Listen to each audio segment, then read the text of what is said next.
नमस्कार दोस्तों, आज मैं फिर आप लोगों का स्वागत करना चाहता हूं। आज जिस कन्वर्सेशन के लिए मैं आपके साथ जुड़ना चाहता हूं वो अगेन एक एनक्लोजिंग स्पॉन्डिलाइटिस की वीडियो है। आज मैं कवर करना चाहता हूं एक ऐसा फूड जो कि आपको अपनी डाइट से रिमूव करना है। उस फूड का नाम है राजमा, या फिर इंग्लिश में हम उसे किडनी बीन भी बोलते हैं।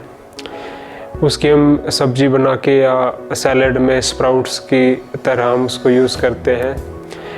It is a very good source of protein as well, और हम काफ़ी डिशेस उसके साथ खाते हैं, जैसे राजमा चावल और राजमा चपाती के साथ, रोटी के साथ भी हम उसका सेवन करते हैं। लेकिन जब हम बात करते हैं एनक्लोजिंग स्पॉन्डिलाइटिस की, तो हमें विशेष रूप से ध्यान देना है कि हमें यह फूड अवॉइड करना है, क्योंकि अगर हम आयुर्वेद की कैटेगराइजेशन देखें वात, पित्त और कफ दोष के हिसाब से, तो जो एनक्लोजिंग स्पॉन्डिलाइटिस है या किसी भी टाइप का अर्थराइटिस है, उसमें वात का लेवल बढ़ जाता है और त्रिदोषास में इम्बैलेंस आ जाता है। उसके करके अगर मैं एक्सप्लेनेशन देना चाहूँ तो आयुर्वेदा में भी इसका जो ये राजमा है, किडनी बीन है, ये आपके वात के लेवल को इंक्रीज़ कर देता है और उसकी वजह से आपको जॉइंट्स में पेन होता है। ये तो एक क्लासिफिकेशन हो गई आयुर्वेद के हिसाब से। लेकिन अगर मैं जनरल एक्सपीरियंस की बात करूं तो डेफिनेटली अगर आप राजमा चावल खाते हैं तो इससे आपका पेन लेवल इंक्रीज़ होता है और आपको इसे अवॉइड करना चाहिए एटलीस्ट उस टाइम पीरियड तक जब तक कि आपका दर्द बिल्कुल बॉडी में से ख़त्म ना हो जाए। जो भी चीज़ मैं एलिमिनेट करने के लिए बोल रहा हूँ वो ज़रूरी नहीं कि आजीवन आपको छोड़नी पड़ेगी।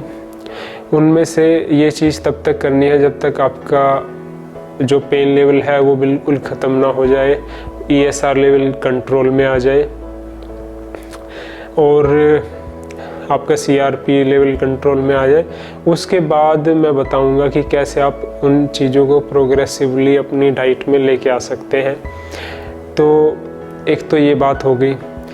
दूसरी कि आप सभी लोग, मैं आशा करता हूँ कि योगा, मेडिटेशन, प्राणायाम, रेगुलर वॉकिंग, सारी जैसे प्रोटोकॉल्स, एक्सरसाइजेज यूज़ कर रहे होंगे अपने जीवन को खुशहाल बनाने के लिए। मेडिटेशन का टॉपिक भी मैं आज थोड़ा कवर करना चाहता हूँ कि आपको एनक्लोजिंग स्पॉन्डिलाइटिस है तो बोलते हैं कि जब प्रॉब्लम आती है तो बटालियंस में आती है, कि काफ़ी सारी प्रॉब्लम एक साथ आती है। तो आपको ये चीज़ भी ध्यान में रखनी है कि जो पेन होता है वो फिज़िकल लेवल पे होता है, लेकिन आपको मेंटली, इमोशनली भी काफ़ी डिस्टर्ब कर देता है। तो इसी के करके आपको थोड़ा इस चीज़ में और ध्यान देना पड़ेगा कि आप इन सारे चीज़ों को, इन सारे प्रोटोकॉल्स को कैसे अपनी लाइफ में इंटीग्रेट कर सकते हैं। तो जो बेस्ट चीज़ मैंने अब तक पाई है वो मेडिटेशन है। मेडिटेशन की एक अपनी अलग ब्यूटी है, एक अपना अलग चार्म है, एक आपको ऐसे कॉन्शियसनेस के लेवल को इंक्रीज़ कर देता है कि जहां आपका नज़रिया चीज़ों को देखने का बदल जाता है। हम कई बार बात करते हैं कि हमें अपने नज़रिए को बदलने की ज़रूरत है, लेकिन कोई ये एक्सप्लेनेशन नहीं देता कि नज़रिए को कैसे बदला जाए।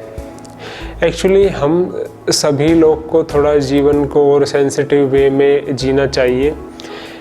नज़रिया बदलने के लिए हमें नए विचार चाहिए, जो कि एक प्रीरिक्विजिट है।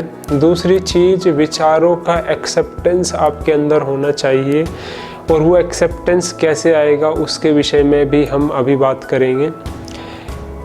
जो विचार होते हैं आपके, आप कहीं से पढ़ते हैं, सुनते हैं, आप वो इन्फॉर्मेशन को प्रोसेस करते हैं अपने अंदर और उसके बाद अपने जीवन में उतारते हैं उस चीज़ को, वो आपका एक अभिन्न अंग बन जाता है।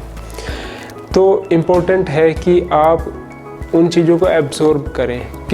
किसी विचार का सुनना ही मात्र काफ़ी नहीं होता, आपको वो इंटीग्रेट करना पड़ेगा, अपने माइंड को ओपन करना पड़ेगा। वो आप किससे कर सकते हैं? उस टूल का नाम है मेडिटेशन, यानी कि ध्यान की प्रक्रिया। ध्यान की प्रक्रिया एक ऐसा औजार है, एक ऐसा टूल है जो आप अपनी लाइफ में यूज़ कर सकते हैं और अपनी लाइफ को एक बेहतरीन तरीके से जी सकते हैं। मेडिटेशन से अच्छा और शुरू करने के लिए मेडिटेशन से अच्छा और कोई टूल नहीं है। आप उसके बाद बहुत सारी चीज़ें कर सकते हैं, लेकिन मेडिटेशन एक आपका ऐसा रेफरेंस पॉइंट होना चाहिए कि ये चीज़ मेरे को डेली अपनी लाइफ में करनी ही है। ध्यान आपको अपनी लाइफ में डेली करना चाहिए। मैं उसकी टेक्निक भी शेयर करूँगा। कुछ कंटेंट मैं शिवोहम योगा यूट्यूब चैनल पे भी डालता हूँ, जो कि आप वहाँ देख सकते हैं। मेडिटेशन से रिलेटेड काफ़ी कंटेंट आपको वहाँ पे मिलेगा। और तो आपको मेडिटेशन यानी कि ध्यान की प्रक्रिया डेली करनी चाहिए। आप 15 से 20 मिनट सुबह ध्यान कर सकते हैं। मैं उसका पूरा प्रोसीजर आपको समझाऊंगा और फिर आप अपनी लाइफ में पाएंगे कि आपकी लाइफ किस प्रकार से परिवर्तन करती है। और मैं ये भी कहना चाहूँगा इस चीज़ को एम्फसाइज़ करने के लिए कि मेडिटेशन जो टूल है, आप सभी लोगों से विनती है कि आप उसको अपनी लाइफ का एक अभिन्न भाग बनाइए, क्योंकि जब आप वो कर लेते हैं तो आपका माइंड एक नए लेवल के परसेप्शन पे ओपन अप होने लगता है और धीरे धीरे आपका माइंड एक डिफरेंट लेवल पे काम करने लगता है। यह मेरा पर्सनल एक्सपीरियंस भी है और काफ़ी सारी साइंटिफिक रिसर्च विच प्रूव्स कि मेडिटेशन आपकी मेटाकोग्निटिव एबिलिटीज़ को ओपन अप करता है, आपकी मेमोरी लेवल्स को इंक्रीज़ करता है, कंसंट्रेशन, अटेंशन स्पैन और ऐसे ही बहुत सारे कोग्निटिव पैरामीटर्स पे आपके माइंड को ओपन अप करता है। ये आप बड़े ही इजीली तरीके से और कुछ समय डेली सुबह और शाम प्रैक्टिस करके आप अपने माइंड को उस लेवल पे पहुंचा सकते हैं। तो दोस्तों, आज की वीडियो को मैं यहीं पे विराम देना चाहूँगा और आप लोगों से जुड़कर बहुत खुशी होती है मेरे को। मैं आपके साथ दोबारा जुड़ूंगा और ऐसा ही एक फूड लेके आऊँगा जो कि आपको अपनी लाइफ से एलिमिनेट करना है, ताकि आपके पेन के लेवल और ब्लड का जो सूजन का लेवल है वो कम होए और आपको एक पेन फ्री लाइफ का जीने का तरीका मैं आपको दे सकूं। आशा करता हूं कि ये इन्फॉर्मेशन आप सभी लोगों के लिए हेल्पफुल है और आप सभी लोग इसको फॉलो कर रहे हैं। थैंक यू दोस्तों।